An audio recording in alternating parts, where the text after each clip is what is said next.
Thanks everyone for joining today. I'm going to go ahead and share my screen if I can here, actually. I think I do need to get permissions in just a moment. While we're waiting for that, Terence, why don't you go ahead and introduce yourself so we can get started? Sure. My name is Terence Jackson. I'm currently a customer security officer here at Microsoft. I've been in IT and security for 20 plus years. I've done some of everything from, pulling cables to help desk to CISO. So a pleasure to join you this morning, David, or afternoon, depending on where the audience is, to talk about some best practices around securing Entra. That's great. And you can see my screen here, right, Terence? Yes. Awesome. Well, I am very excited to have you. I'm just gonna flip through here so we can see Terence's page. It's a pleasure to have you, Terence. Really looking forward to our conversation today. I think it's going to be very interesting for our attendees. And for those who don't know, I am David. I'm one of the original co-founders of CoreView's configuration management solution called Simian Cloud, as you can see here. My background's really in R&D on the automation side. So a lot of configuration as code, infrastructure as code, looking to achieve security in the IT space. Enough from me. The plan for today is that I will be interviewing Terence, and we have a bit of an agenda. So we're going to be, really the first topic is to review some identity and access risks and discuss some ideas around there. We'll move into sharing and collaboration risks, misconfigurations and drift, and then we'll be discussing the free tool that CoreView has to offer all of you to help with this. And of course, we'll open it up to just an open Q&A at the end, so you can ask Terence and me anything you'd like. Before we get started though, I believe we do have a couple of polls that we wanna poll the audience with to kind of just get things flowing here. If Gemma or Joelle, if we're able to share those polls in a moment, they will pop up on your screen.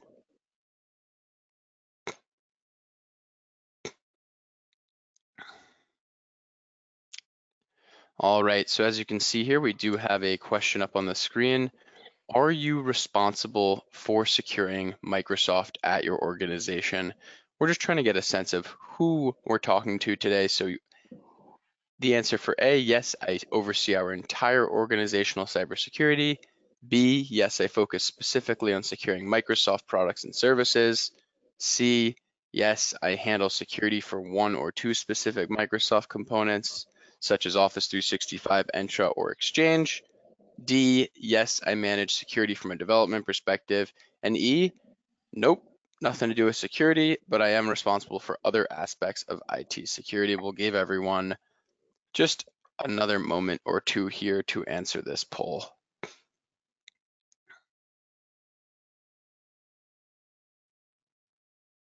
All right.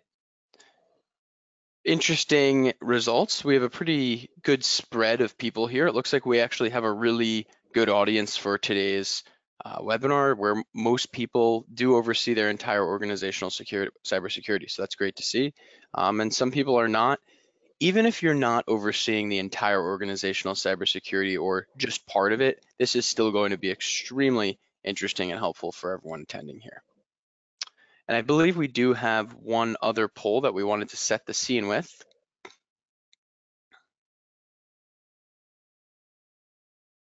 Which of the following security issues are the biggest concerns for your organization? Select all that apply. Misconfiguration, identity and access management, sharing and collaboration risks, configuration drift, or other, something else that's not listed here. And if there's really a main security issue that's your main concern that is not listed here, please do send it in the chat. Very helpful for us to set the scene here. All right, thank you everyone. All right, so our top three split somewhat evenly. We have misconfigurations, which makes sense with Midnight Blizzard and everything going on. We have identity and access management, which is very clear, conditional access and other access issues. Sharing and collaboration risks as number 3, and then tied for 4, we have configuration drift and other. It is, one could say that misconfiguration and configuration drift are very similar, and we'll get into that. And if anyone did select other, please don't hesitate to send that in the chat so we can see what you're talking about. All right. That's all for the polls. Thank you everyone for answering that. Our first topic is identity risks and best practices. So Terence, I have a few questions prepared for you, and I'm going to ask those and we can have a little bit of a back and forth discussing this. How does that sound? Sounds great. Awesome. All right. So just to set the stage here, and I do have my presentation here and my questions here, so going to be looking back and forth here, but I would like if you could walk us through a high profile security breach where identity compromise was the entry point, and what are the key takeaways from that incident? So really, a security breach you're familiar with where identity compromise was the main entry point there. Sure. Um, I think a good, starting point for that would be is as at Microsoft, we suffered our own, security uh, incident earlier this year. You mentioned Midnight Blizzard, but basically, this Russian threat actor exploited a dev or account in our test tenant. But the entry point for that was via a password spray attack. And, password spray attack is successful. There had to be a couple of controls that were missing, not implemented. And one of those would have been MFA. And Mhm. also, when we look at upon the entry, the applications that that particular identity had access to involved over permission Mhm. OAuth account that allowed access into a portion of our email infrastructure in our corporate environment. So, as we look at that and look at some of the obvious takeaways around, you know, looking at the privileges that are being granted to these applications within environments, but also looking at how we govern our dev and test environment versus our prod environment. I've had a number of conversations with customers as we look at, takeaways and best practices from this because we like to learn Mhm. uh, from these scenarios. And I would say probably more than 70% of them, don't monitor their dev environments with the same rigor as they do their production environments, nor do they enforce the same configurations across both environments. So I would say outside of enforcing like MFA multi-factor authentication and enforcing least privilege, it's really also looking at the governance of the applications. If there's a overly highly privileged application within your environment, you really have to take a step back and ask yourself, are those permissions really needed? And if they are, what additional compensating controls can you put in place to limit the blast radius if something bad were to happen? And also, really just treating all of your environments from a configuration perspective the same, which sometimes become difficult for your security operations team because the thought is you don't want to overload your SOC with a whole bunch of benign or false positives, but you really have to look at that strategy because the threat actors are looking at those environments as an initial entryway on how they can get a foothold or gain persistence in your environment and then move laterally. Absolutely, Terence. That was a very clear response, and I think it's very applicable to a lot of people listening.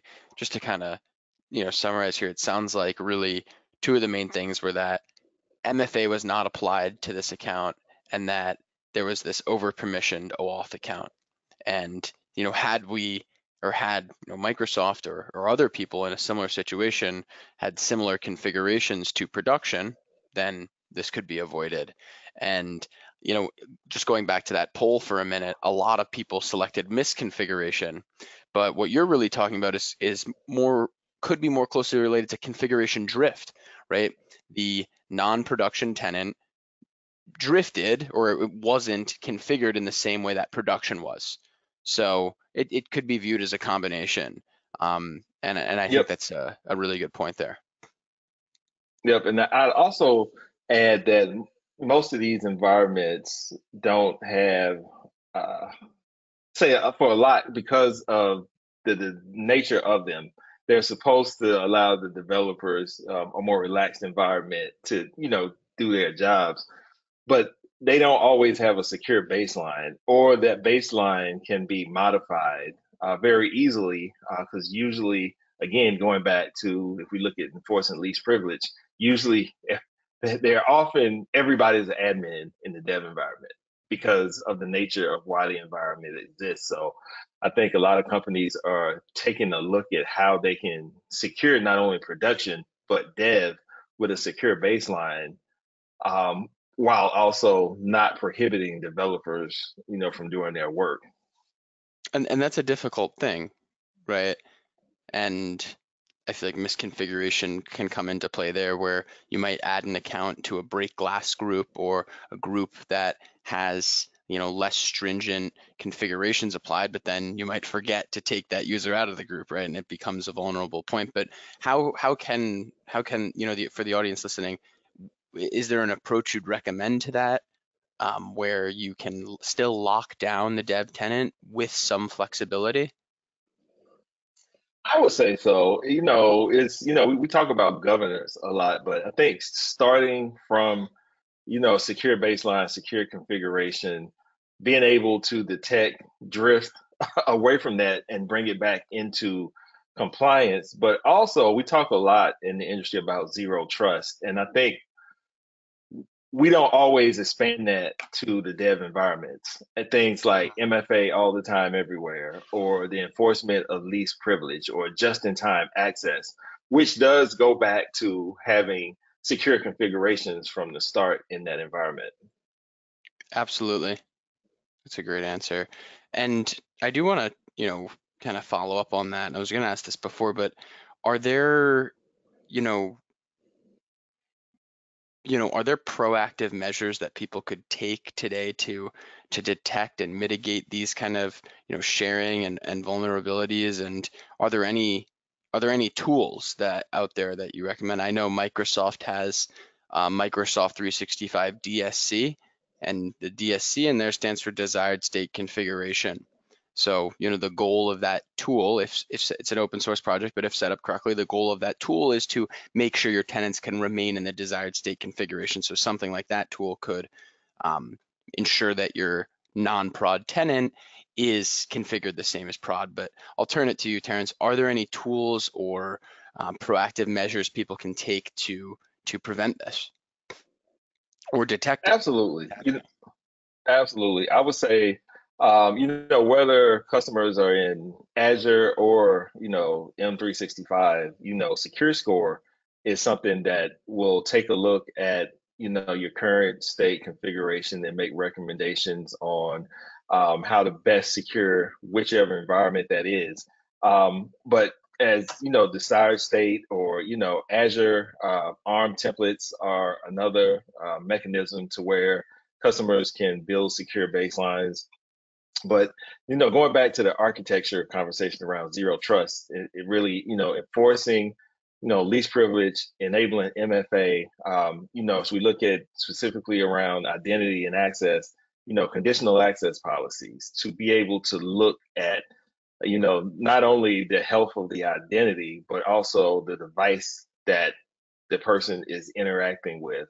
What's the criticality or sensitivity of the data that's attempted to be accessed? Being able to make those near real time access decisions, but also, looking at regular audits of the configuration and the users, and enforcing strong, GRC controls, because this is a people, process, and technology challenge that all three need to work in concert with to, I would say, be effective. But also, looking at we have a broad ecosystem of partners that we work with, such as CoreView, Simian Cloud, looking at the capabilities that are available there to be able to deploy um, pretty easily a secure baseline, but also detect when drift happens and be able to bring that back in uh, to compliance.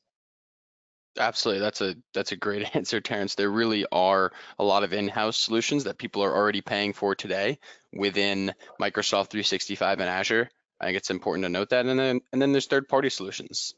Microsoft 365 Absolutely. DSC is not necessarily third party, but it's an open source project, and you have Simian Cloud and CoreView. So there's a lot of resources at your disposal here. I do want to emphasize to people, lock down your non-prod tenants. I've been at companies before where, I mean, Terrence, you've seen it a million times, where non-prod is a truly a sandbox. No rules. Yes, yes. And it becomes production when you start moving production data It from it does. prod to dev and test. I won't call names, but there have been a number of breaches over the years that have started in dev and test, and the exfiltration of data from that dev tenant was actually production data.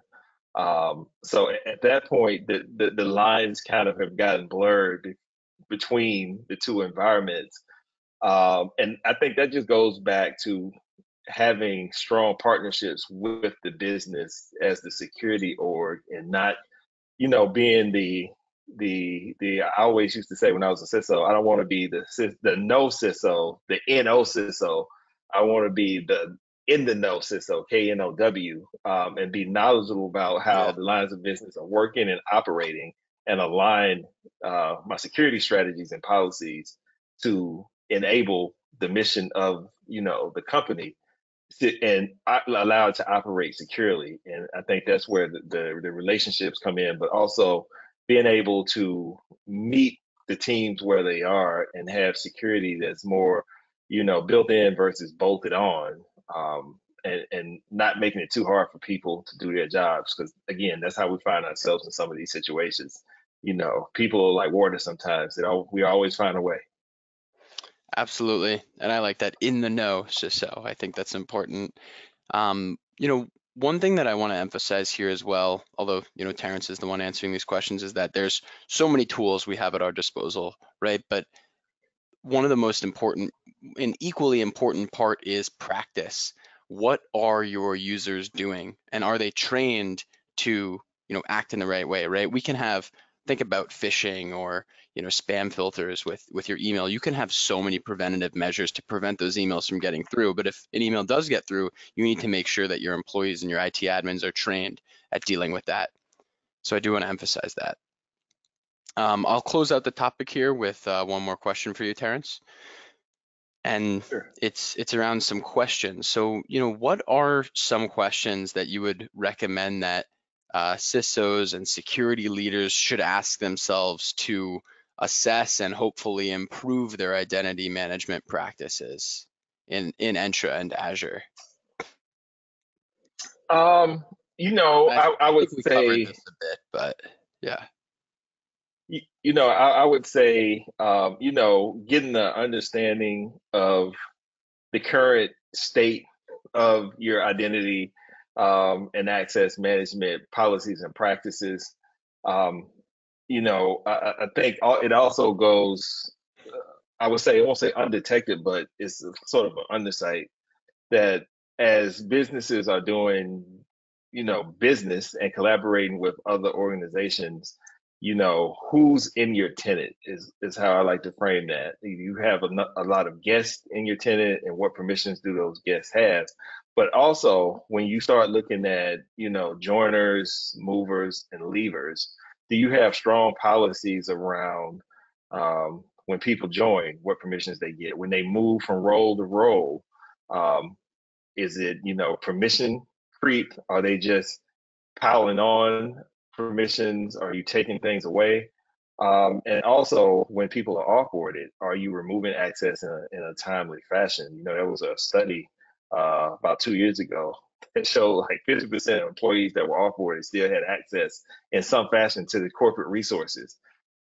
Identity effectively is the new perimeter in the world that we live in today. Everybody has a mobile device. Most companies uh, are in some sort of either fully remote or hybrid scenario with their workers. And the entry point that attackers are exploiting each and every day is the identities, whether it's password spraying, brute forcing, or simply they're buying access off of the dark web and literally logging in and modifying configurations to go unnoticed and laying dormant until um, it's an opportune time for them to strike.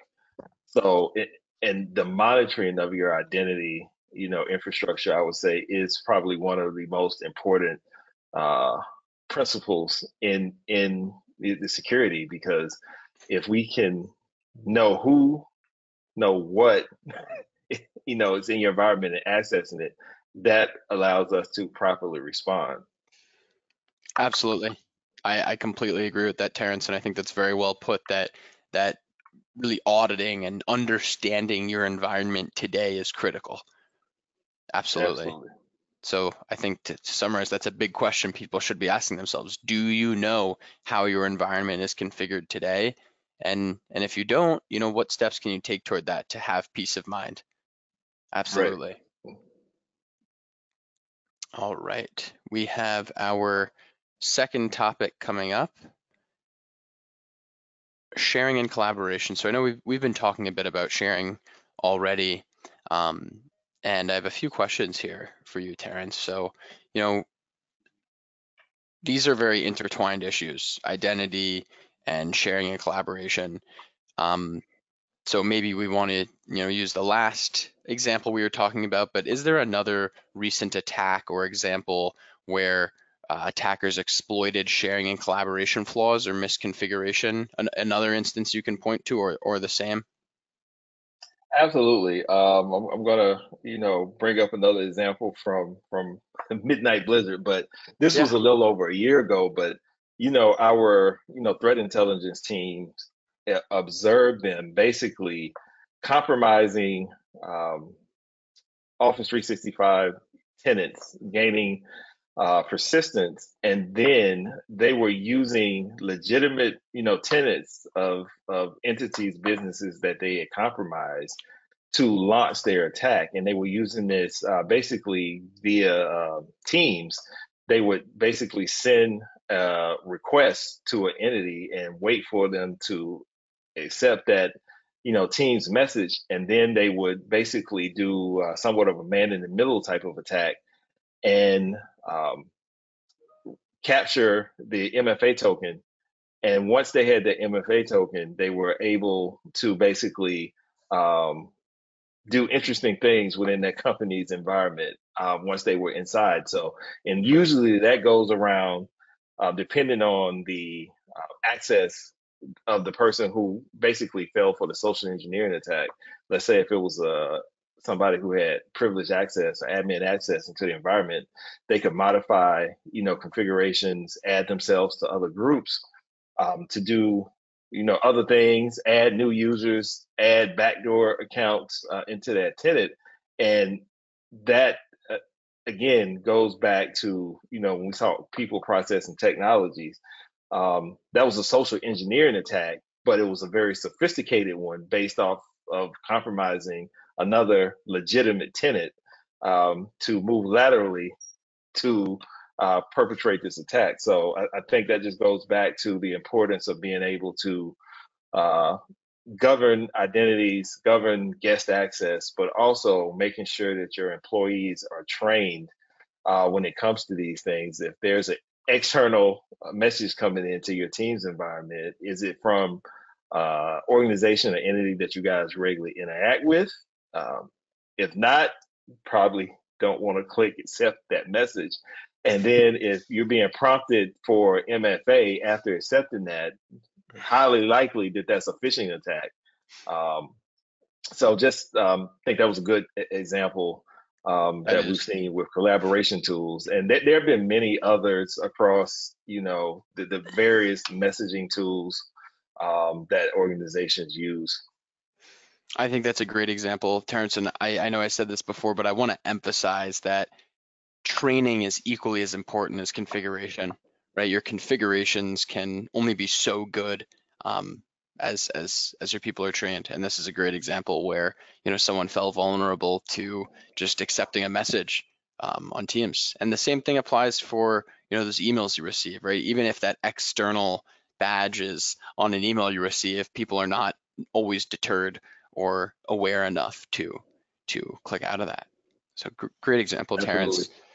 So, related to, sharing and collaboration with people, app registrations use permissions too. And you and I have talked at length about that. And I think, that is also related to Midnight Blizzard in some effect. And I've seen a lot of tenants with thousands of app registrations, half of which aren't even in use.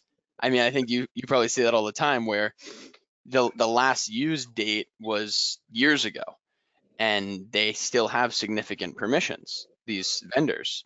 Vendors could have changed hands. And so, my question is really aimed at that. How can organizations evaluate the security of these third party and custom applications in their tenants? That's a great, observation and great question. Um, I've a lot seen of it lessons in learned. more tenants than I'd like. I've seen, I work with MSPs and enterprises all day, and I've seen genuinely, just to repeat it, tenants with thousands of app registrations that are just completely Right. unmanaged. But you go ahead. Yeah, this is, yeah, I always like this one. This is a good one because Hmm. this goes back to the people part of, that triad. Does. Um, people, if it's difficult for people to do their jobs, they don't have the tools, they'll go looking and hunting for ways that they can, bring in, to get into this shadow IT conversation. And when you allow users to consent within your organization and you don't have strong visibility into the applications that they're opting or consenting into, that obviously presents a problem, especially if you can just one user, let's say looking at a third party app that is requesting read write access into, let's say, your corporate email environment, um, and you don't have proper controls in place to at least alert on that. So, you say tools, I would say things like, just talking Microsoft first party, Microsoft Defender for Cloud Apps, which, allows organizations to look at the reputation of the application. You can look at the compliance status of it, but also you can put, controls in place. You go back to looking at conditional access policies to block users from being able to consent into apps that are requiring elevated, permissions.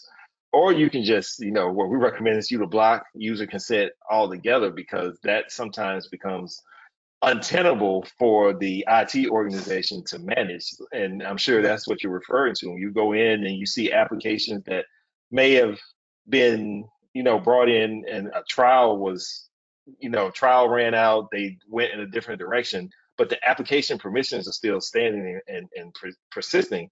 And if something happens to that company or is compromised and they use that access, now they have a foothold in your environment to potentially exfiltrate data or make configuration changes, but also doing regular audits of applications. You should do that of applications as well as people. Do you know who has access to your data, but do you know what apps have access to your data as well? And that's becoming even more prevalent as we are in the age of AI. And employees are curious that they're looking at all of the reports on productivity boost and how it's an AI tool for this, it's an AI tool for that. And the potential to bring in shadow AI now is very high, and that can go undetected if you don't have strong governance around, identities and applications. And I mentioned, conditional access, but also looking at things like, Entra, app governance to be able to set policies and monitor and alert around applications that are being brought into the organizations that may not necessarily be uh, compliant, or sensitive data is attempting to move, into that. And that, we're not talking about data security today, but that's also an underlying pillar. Do you know where all your data is? And a lot of companies, I talk to, they're still trying to get a grapple on the data estate to be able to properly implement identity access and governance controls. So it's a lot. Absolutely.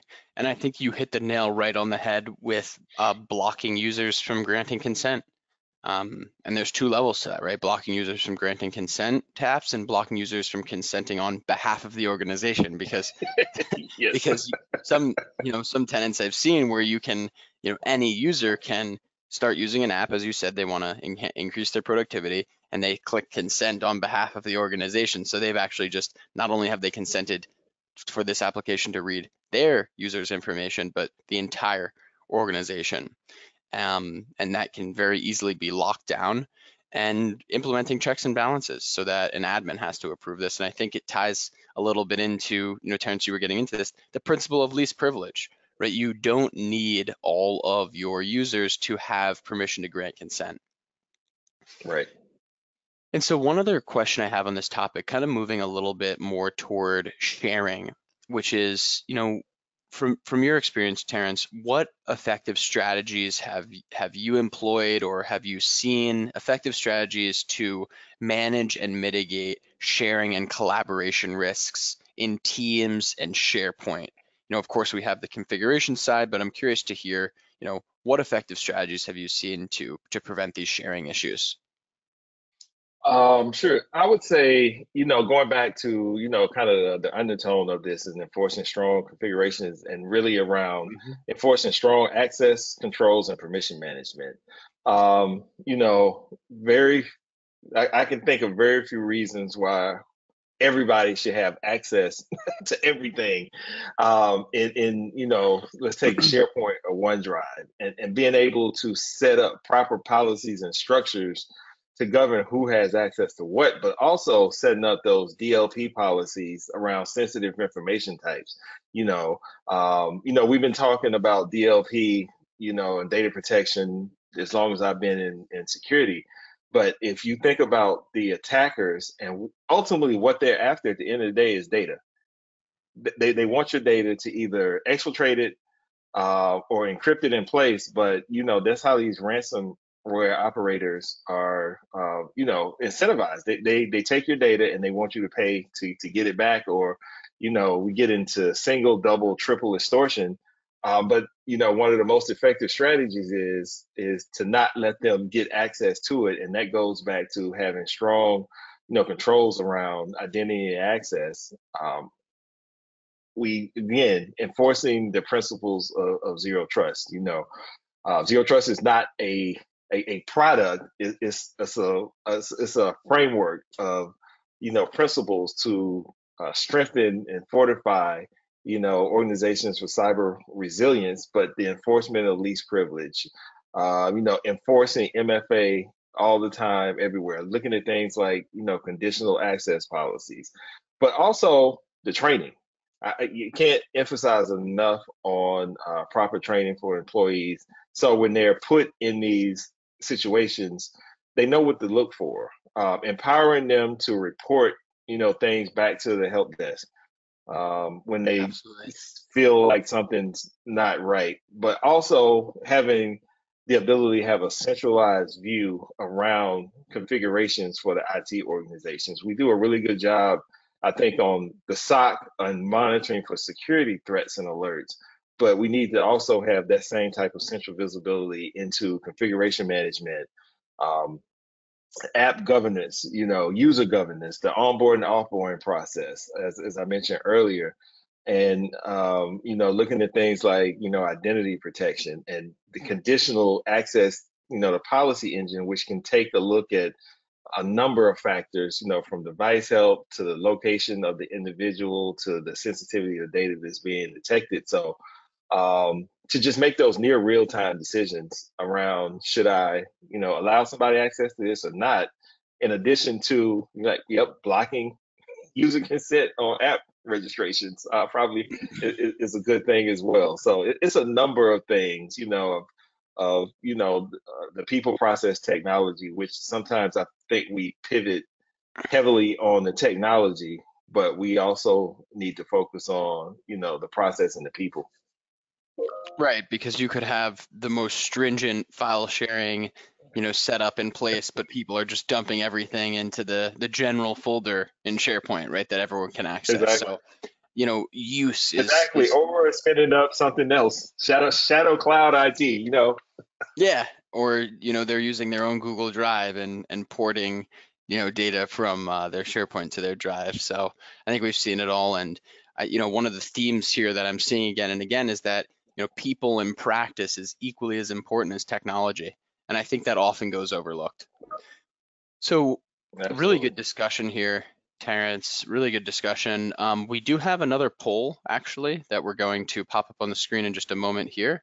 Um, Here we can see. Let's see if I have that as well. Here I do. So poll number 3. Which of the following security tools do you currently use to secure your Microsoft 365 environment? Select all that apply. We have Microsoft Defender Suite, Entra ID, including conditional access, Microsoft Purview Suite, Microsoft Intune Suite, and third-party security tools. And I think, Terence, we probably see a lot of organizations that use some or all of these, or they pay for them and don't use any of them. I think I've seen that a lot before. All right, so very good spread here. Defender is heavily used, which is awesome. Entra ID, of Indeed. course. Purview a little less, Intune, and then third-party security tools as always. Terence, any commentary that you want to provide here? Or is this pretty much expected from your side? And I would say that this is pretty much expected. I'm happy to see conditional access above Yes. 50%. That often is something that companies, depending on their staffing, sort of struggle with to get those policies in place. Which I believe CoreView has the ability to help accelerate some of those policy creations. I'm actually happy also to see Purview.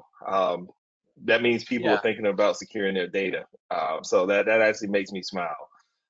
Intune, that's pretty standard for managing devices centrally, and also there are absolutely a number of third-party tools as companies still look to do defense in depth type of security strategy. So well,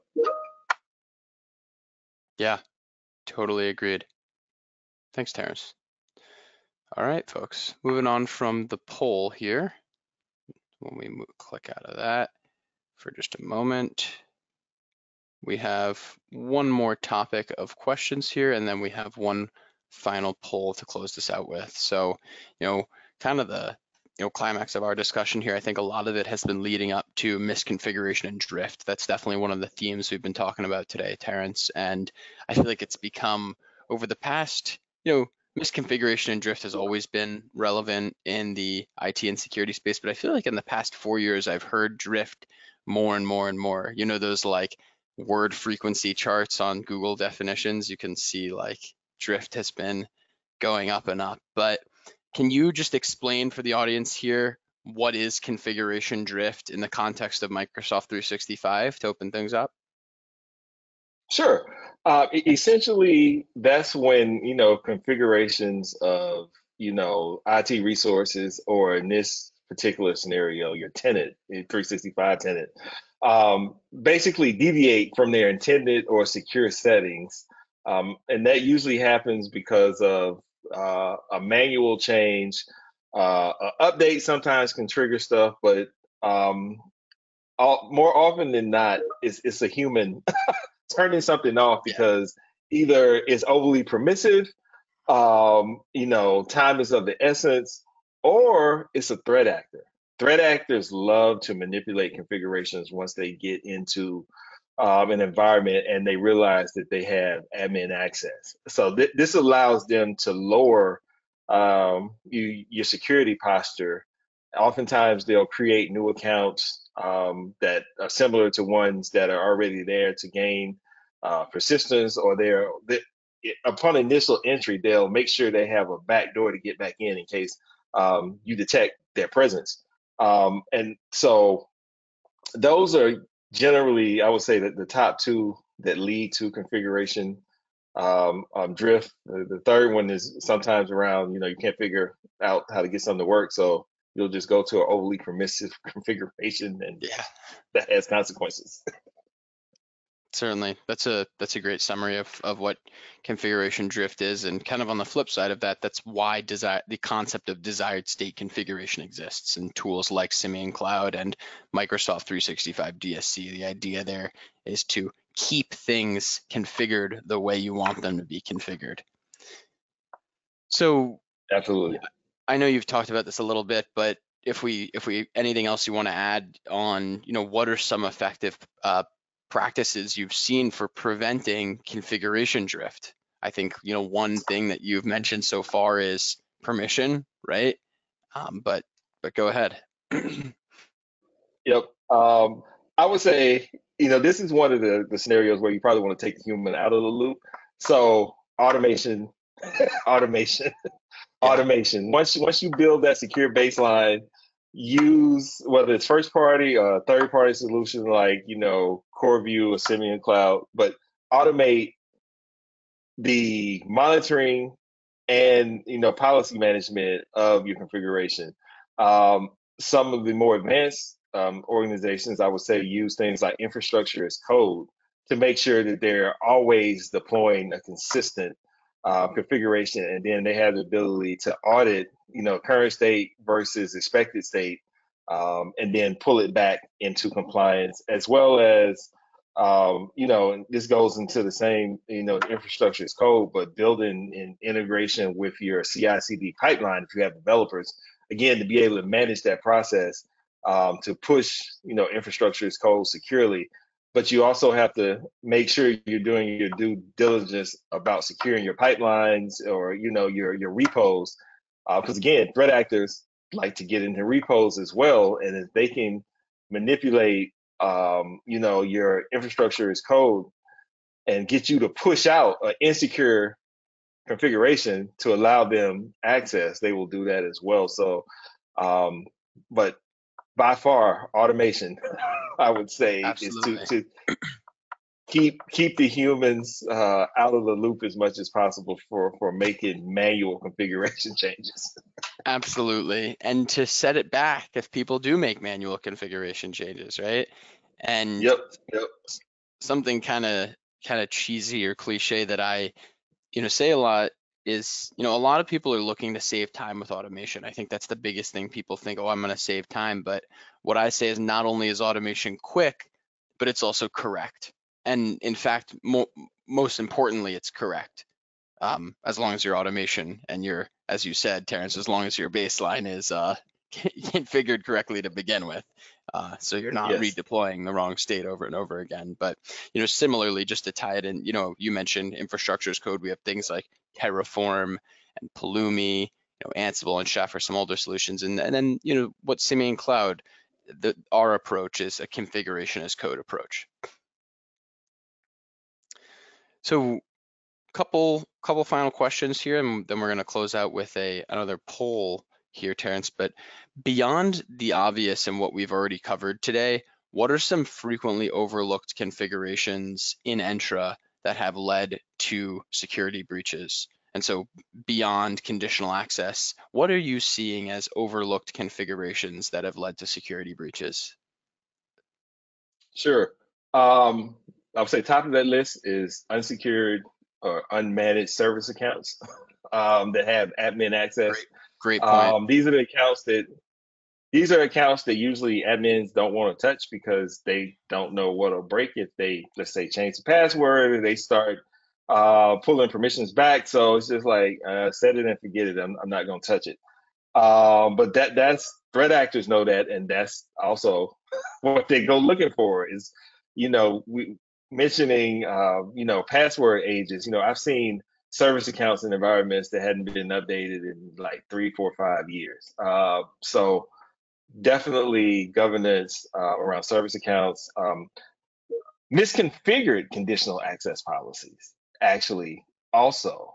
Um, do you understand what this policy is going to do if it triggers?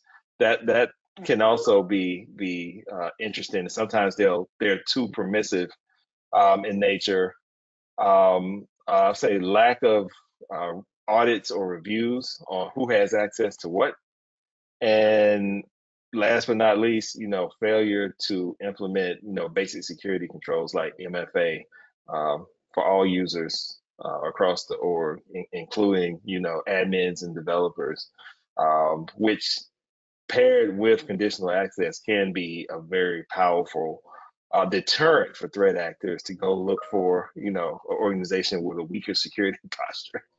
Absolutely. I think these are great points, especially the service account thing where people are afraid to touch it because they don't know what's going to break. And solutions like CoreView and Simian Cloud alike sometimes do leverage service accounts. So, and then you have the other organizations that are super security conscious and always changing their service accounts and breaking their integrations. But definitely important to find the balance here. I did have a few other questions. I'm gonna just ask one more and then move on since we are almost at our time.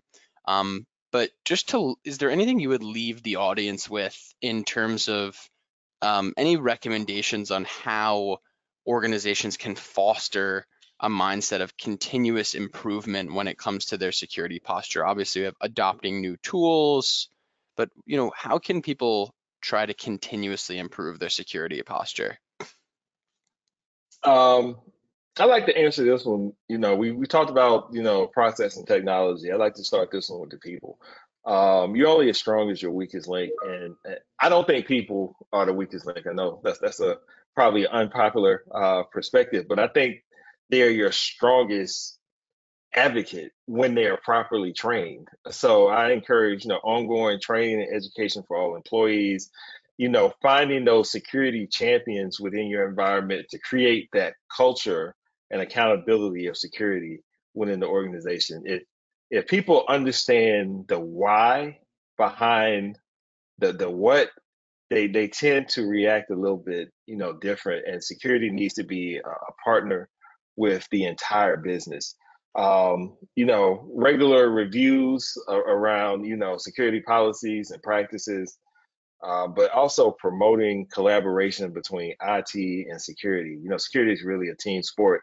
And oftentimes, security, we don't do ourselves any favors. We kind of wall ourselves off from the rest of the organization. But being collaborative, reaching outside of the walls of security and partnering with the entire business to help them understand, what your objectives are and aligning the security objectives with the overall objectives of the business.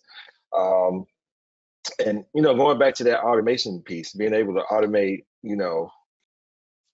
as much as possible, and then implementing zero trust architectures that will, help you minimize the blast radius. Because one of the principles of zero trust is, assuming a breach mindset. It's not a if but when, and when that day happens, you're able to respond and recover in a timely fashion and minimize the damage that an attacker can do in your environment. Absolutely. I totally agree. Awesome. Well, thank you so much for that, Terence. We do have one final poll here just to see. I'm not going to really read much off here, but would people like to learn more about Microsoft governance, security, and automation from CoreView? Please feel free if you want to learn more and receive more information from CoreView. Feel free to select one of these answers, and if not, you can say no.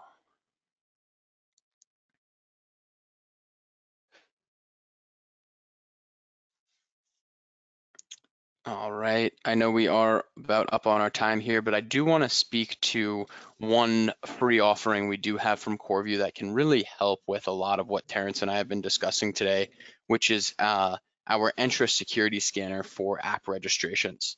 This is an extremely helpful tool that we developed following the Midnight Blizzard attack in January 2024, which utilized a vulnerability in outdated app registrations, which Terence beautifully outlined for us. And essentially what the scanner is doing is it's going to be, tying into your tenant and scanning your tenant and identifying both custom and third-party apps that are over permissioned and as such could be exploited. So essentially we're going to be scanning your tenant and then creating a report card here. So we can see this demo tenant got a D plus, not ideal, and then it'll list out the different issues and how you can remediate them. So this is an extremely helpful free tool that I would suggest everyone here today try it out. You can try it by just scanning the QR code right here in the bottom left of the screen. So again, if you want to see what vulnerabilities you have related to app registrations in your tenant, please feel free to scan this and use it for free. You will have to just fill out a quick form with your name saying that you attended the webinar here, and then you'll be able to access that free tool. That's it from me today. Terence, anything you would like to add or leave the audience with before we close out?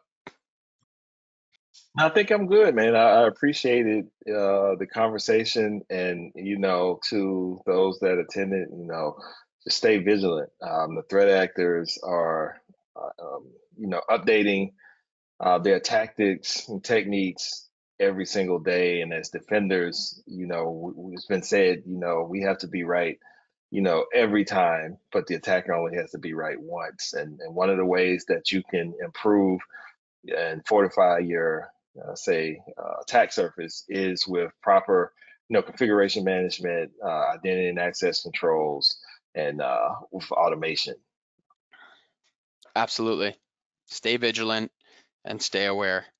That's all from me, folks. Terence, thank you so much for joining me today. You can see we have our LinkedIn and email displayed on the screen. Don't hesitate to reach out with any questions. We're both pretty active on LinkedIn, so you can follow us or connect with us.